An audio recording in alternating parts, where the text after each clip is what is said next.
तो दोस्तों इस वीडियो में हम करने वाले हैं एनसीईआरटी के चैप्टर स्टैटिस्टिक का एक्सरसाइज 13.1 का क्वेश्चन नंबर 3। तो आइए सबसे पहले जान लेते हैं कि क्वेश्चन नंबर 3 क्या कह रहा है। बहुत ध्यान से देखिएगा कि क्वेश्चन में हमारे देखिए क्या लिखा हुआ है कि द फॉलोइंग डिस्ट्रीब्यूशन मतलब जो नीचे दिया गया डिस्ट्रीब्यूशन है, यानी कि जो टेबल है इसकी बात कर रहा है।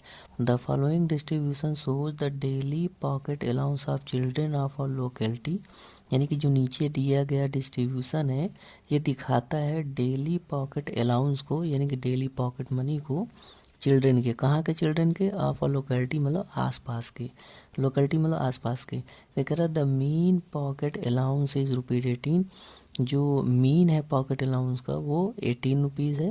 तो find the missing frequency F, इस टेबल में यहाँ देखिए एफ दिया हुआ है, तो कह रहा है जो फ्रिक्वेंसी मिसिंग है उसको हमें निकालना है, यानी कि हमें एफ की वैल्यू निकालनी है। तो अब दोस्तों सवाल तो हमने आपको समझा दिया है, लेकिन अब सबसे पहला सवाल हमारे मन में आता है कि इसमें कौन सा मेथड यूज करें। तो आप यहाँ पे देखें कि इस टेबल में जो क्लास इंटरवल है आप देखें उसमें छोटे छोटे नंबर हैं। तो अगर क्लास इंटरवल में छोटे नंबर होंगे तो हमें यूज़ करना है डायरेक्ट मेथड। क्यों? क्योंकि क्लास इंटरवल अगर छोटा होगा तो क्लास इंटरवल की मदद से ही हम लोग एक्सआई निकालते हैं, तो एक्सआई भी छोटा होगा। अगर क्लास इंटरवल छोटा तो एक्सआई भी छोटा। मोटा मोटा आपको ये ध्यान रखना है कि अगर क्लास इंटरवल में नंबर छोटे हों तो हमें यूज़ करना है डायरेक्ट मेथड। तो हम क्या करेंगे, इस सवाल में यूज़ करने वाले हैं डायरेक्ट मेथड। तो अब दोस्तों हमने किया क्या है कि पहले से ही हमने टेबल बना के रखी है डायरेक्ट मेथड वाली, ताकि आपका ज़्यादा से ज़्यादा समय ना नष्ट हो। तो आप यहाँ पे देखें कि अगर आप डायरेक्ट मेथड से मीन निकालते हैं तो आपको 4 कॉलम वाली टेबल बनानी पड़ेगी, जिसमें से 2 कॉलम आपको टेबल से ही उठा के भर लेना है। जैसे देखिए यहाँ पे लिखा हुआ है पॉकेट अलाउंस, तो पॉकेट अलाउंस का कॉलम हमने यहाँ बना दिया है। और दोस्तों ये जो पॉकेट अलाउंस है तो इसको आप चाहे पॉकेट अलाउंस लिख लो, चाहे आप इसको क्लास इंटरवल के नाम से भी लिख लो, दोनों में से कोई भी नाम से लिख सकते हो। उसको हमने देखिए पूरा एज इट इज़ उतार लिया है। जो नीचे वाला नंबर होता है उसको हम लोग बोलते हैं फ्रीक्वेंसी, तो उसको हम लोग चाहे फ्रीक्वेंसी बोलें और चाहे जो लिखा हुआ है नंबर ऑफ चिल्ड्रेन चाहे ये लिख दें, बात बराबर है। तो उसको हम लोग किससे दिखाते हैं, जो फ्रीक्वेंसी वाला उसको एफ दिखाते हैं। तो इसलिए हमने क्या किया है कि नीचे वाले नंबर को यहाँ पे इस कॉलम में भर लिया है। देखिए हमने यहाँ एफ भी लिख दिया है, क्योंकि यही हमारा फ्रीक्वेंसी होता है, उसको दिखाते हैं एफ से। तो चाहे नंबर ऑफ चिल्ड्रेन लिख लो चाहे फ्रीक्वेंसी लिख लो, बात बराबर है। तो दोस्तों जो तीसरा कॉलम होता है वो बनाना होता है एक्स आई का, और चौथा कॉलम बनाना होता है एफ आई और एक्स आई का। तो ये होता है डायरेक्ट मेथड में 4 कॉलम आपको बनाना पड़ता है। तो 2 कॉलम तो आपको सवाल से ही मिल जाएगा, 2 कॉलम आपको बनाने पड़ते हैं। तो चलिए हम क्या करते हैं, जो एक्स आई है ये वाला कॉलम भरते हैं। तो अब दोस्तों एक्सआई निकालते कैसे हैं हमने आपको अपने पिछले कई सारे वीडियो में बताया हुआ, लेकिन यहाँ फिर से बता दे रहे हैं, बहुत ध्यान से देखिएगा। जैसे हमें इस वाले बॉक्स के लिए एक्सआई निकालना है तो कैसे निकालेंगे, जो यहाँ पे क्लास इंटरवल होता है उसमें जो छोटा नंबर होता है जो बड़ा नंबर होता है, दोनों नंबर को हमको लेकर के क्या करना पड़ता है, दोनों नंबर को लेकर के हमें जोड़ना होता है। 13 और 11, यानी कि यहाँ 11 और 13 है, तो दोनों नंबर को लेके हमने जोड़ लिया। और जोड़ने के बाद क्या करना है, अपॉन में 2 कर देना है। और जैसे ही आप इसको सॉल्व करेंगे जो आएगा वही हमारा एक्सआई हो जाएगा। तो जैसे इसको हम सॉल्व करेंगे तो हमारे पास कितना आएगा, हमारे पास आएगा 24, लिख दे रहे हैं 24/2। इसको आप कट करेंगे तो आएगा 12, यानी कि हमारा जो एक्सआई आ गया वो आ गया 12। अब दोस्तों ये जो जोड़ने वाला काम है ये सब में आपको नहीं करना है, आपको सब में करने की ज़रूरत नहीं है। आपको क्या करना है कि यहाँ पे देख लेना है कि क्या जो इनके बीच में जो अंतर है, जो गैप है वो सेम है कि नहीं। अगर इनके बीच में अंतर सेम है यानी गैप सेम है, तो जो गैप होगा, जितना गैप होगा वही इसमें आप जोड़ते चले जाइए, ये कॉलम अपने आप भर जाएगा। तो सबसे पहले चेक कर लेते हैं इसमें गैप कितना है। तो देखिए बड़े नंबर में से छोटे को घटाइए, तो 13 में 11 घटाएंगे आएगा 2, जो 2 आया यही हमारा गैप है। इसी तरह आप किसी भी उसमें चेक करेंगे सब में आपको गैप 2 मिलेगा, तो यानी कि गैप हमारा 2 आ गया। तो जो 2 गैप आया वही इसमें आप जोड़ते चले जाइए, अपने आप ये कॉलम भर जाएगा। तो देखिए 12 है, 12 में जब हम 2 जोड़ेंगे तो आएगा 14, तो ये वाला अपने आप भर गया। फिर 14 में 2 जोड़ेंगे तो आएगा 16, ये अपने आप भर गया। फिर 16 में 2 जोड़िए 18 आया, ये वाला भर गया। 18 में जब 2 जोड़ेंगे तो ये वाला अपने आप भर जाएगा। उसके बाद इसमें देखिए 22, और 22 में 2 जोड़ेंगे तो आएगा 24। तो इस तरीके से हमने क्या किया, ये वाला भी कॉलम बड़ी आसानी से भर लिया। तो अब दोस्तों हमारे पास बचता है ये वाला कॉलम, यानी कि FI और XI वाला कॉलम। इसको कैसे भरेंगे, बहुत ध्यान से देखिएगा। इसको भरना और आसान है। हमें क्या करना पड़ेगा, FI ढूंढना है और XI ढूंढना है, दोनों को मल्टीप्लाई कर देना है। तो FI देखिए हमारे सामने ये है 7 और XI है हमारा 12। हम एक बार लिख के दिखा देते हैं। FI है हमारा 7 और XI है हमारा 12। इन दोनों का मल्टीप्लाई करिए, जो आएगा वही हो जाएगा FI XI। अब हम क्या करेंगे, डायरेक्ट करेंगे, बहुत ध्यान से देखिएगा। इस वाले बॉक्स के लिए जो FI है वो है हमारा 6 और इस वाले बॉक्स के लिए जो XI है वो है 14। तो इन दोनों का मल्टीप्लाई करेंगे, जो आएगा वो हमारा FI XI हो जाएगा। तो 14 का 6 में मल्टीप्लाई करेंगे तो आएगा 84, यही हमारा FI XI हो गया।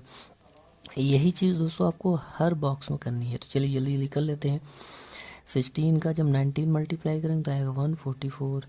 तो दोस्तों जब आप 13 का 18 में मल्टीप्लाई करेंगे तो हमारे पास आएगा 234। उसी तरह जब आप 20 का F में मल्टीप्लाई करेंगे तो हमारे पास आएगा 20F। उसी तरह देखिए 22 का 5 में मल्टीप्लाई करेंगे तो 22 पंचे 110 और 24 का जब आप 4 में मल्टीप्लाई करेंगे तो आएगा 24 चौको 96। तो दोस्तों इस तरीके से हमने क्या किया, पूरी टेबल कंप्लीट कर ली है। अब आपको कुछ नहीं करना, केवल दो काम करना है। हमें निकालना है सिग्मा FI और दूसरा काम हमें करना है, निकालना है सिग्मा FI XI।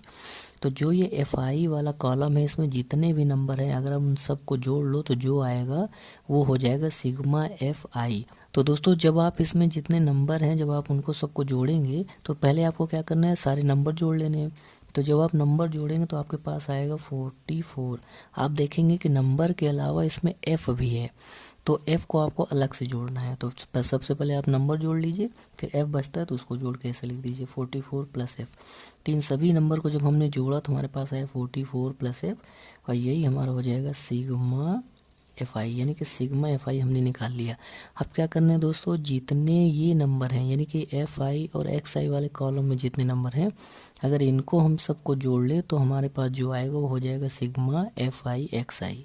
तो दोस्तों हमने क्या किया है कि इन सबको हमने पहले से ही जोड़ रखा है। आपको करना क्या है कि नंबर को पहले जोड़ लेना है, फिर 20F वाले को बाद में जोड़ना है, क्योंकि ये तो देखिए गिनती है नहीं इसके साथ। तो देखिए ABCD वाला लगा हुआ है, इसको आपको अलग से जोड़ना है। तो सबसे पहले नंबर जोड़ लीजिए, हमने पहले ही जोड़ के रखा हुआ है। तो जब आप सारे नंबर को जोड़ेंगे तो हमारे पास आएगा 752 और देखिए एक 20F है, तो 20F को आपको क्या करना पड़ेगा, अलग से लिखना पड़ेगा 20F, क्योंकि गिनती है नहीं, गिनती होती इसके साथ जोड़ लेते। तो जब आप इस कॉलम में जितने नंबर हैं अगर उनको आप जोड़ लेंगे तो जो आएगा हमारे पास उसको बोलेंगे सिग्मा FI XI, यानी कि ये जो आया हमारा हो गया सिग्मा FI XI। तो अब दोस्तों हमने सारा काम कर लिया। अब आपको कुछ नहीं करना है, फॉर्मूले में जो है रख देंगे। जैसे ही वैल्यू फार्मूले में रखेंगे तुरंत आपका आंसर आ जाएगा। आपको बता देंगे, देखिए ये है हमारा सिग्मा FI, ये है हमारा सिग्मा FI XI। और ये क्वेश्चन में आप ध्यान से देखें तो हमें मीन पहले से ही दे दिया है, मीन हमारा है 18। तो दोस्तों सारी वैल्यू हमने यहाँ पे लिख के रख दी है। डायरेक्ट मेथड अगर हम यूज़ करते हैं तो ये फार्मूला हमें लगता है मीन निकालने के लिए।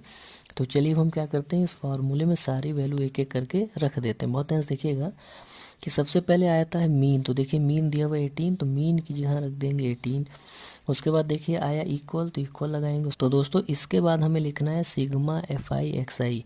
तो सिग्मा FI XI हमारे पास कितना है, 752 प्लस 20F। तो हमने ये 20F लिख दिया। उसके बाद अपॉन लगाएंगे, अपॉन में उसके बाद अपॉन के नीचे क्या लिखेंगे, सिग्मा FI। तो सिग्मा FI हमारे पास कितना है, सिग्मा FI हमारे पास है 44 प्लस F। तो यहाँ पे रख देंगे 44 प्लस F। अब दोस्तों जैसे आप इसको रखेंगे बस आपको सॉल्व करना है। जैसे आप सॉल्व करेंगे तुरंत आपका आंसर आ जाएगा। तो चलिए सॉल्व करते हैं। यहाँ पे 1 लगाएंगे और क्रॉस आपको मल्टीप्लाई करना है, यानी कि 18 का मल्टीप्लाई करना है 44 प्लस F में। दोस्तों एक स्टेप हम थोड़ा ज़्यादा लिख दे रहे हैं ताकि आपको ज़्यादा समझ में आए। तो 18 का मल्टीप्लाई करना है इसमें और 1 का मल्टीप्लाई करना है इसमें। तो 1 का मल्टीप्लाई अगर आप इसमें करेंगे तो वही चीज़ आ जाएगी। तो आ गया 20F। अब आपको कुछ नहीं करना है, मल्टीप्लाई कर लीजिए, इधर उधर ट्रांसफ़र करिए, तुरंत आपका आंसर आ जाएगा। तो चलिए मल्टीप्लाई करते हैं। 18 चौक 72, 18 चौक 72 7 79। तो यहाँ से आ गया ये, फिर 18 का मल्टीप्लाई F में होगा तो 18F, यानी कि जो 18 है इसका मल्टीप्लाई पहले 44 में होगा, फिर इसका मल्टीप्लाई F में होगा। यहाँ आ गया 752 प्लस 20F। अब दोस्तों 18 को ये इसको आप उधर भेज दीजिए, इसको इधर बुला लीजिए। तो जब आप इसको इधर बुलाएंगे तो आएगा 792। इसको इधर बुलाएंगे तो ये प्लस में था तो इधर आएगा तो माइनस में हो जाएगा। उसके बाद ये देखिए 20f हमारा प्लस में है, इसको उधर ले जाएंगे तो ये प्लस में था। जब भी कोई चीज़ इक्वल के उस साइड जाती है तो चिन्ह उसका बदल जाता है। तो ये प्लस में था, उधर जाएगा तो माइनस में हो जाएगा। तो इसको आप सॉल्व कर लीजिए तो आएगा 2f, इधर आप सॉल्व करने कितना आएगा, आएगा 14 यानी 40। तो यहाँ से 2 से ये 40 कट जाएगा, आया 20, यानी कि जो हमारा f है वो आ गया 20। अब दोस्तों जो f की वैल्यू आ गई, कितनी आ गई, 20, और यही हमारा करेक्ट आंसर हो जाएगा। तो दोस्तों हमने बड़ी ही आसानी से f की वैल्यू कितनी निकाल ली, f की वैल्यू निकाल ली 20, और यही आपका करेक्ट आंसर हो जाएगा। इसी तरह आपको निकालना है। आज के लिए इतना ही, धन्यवाद।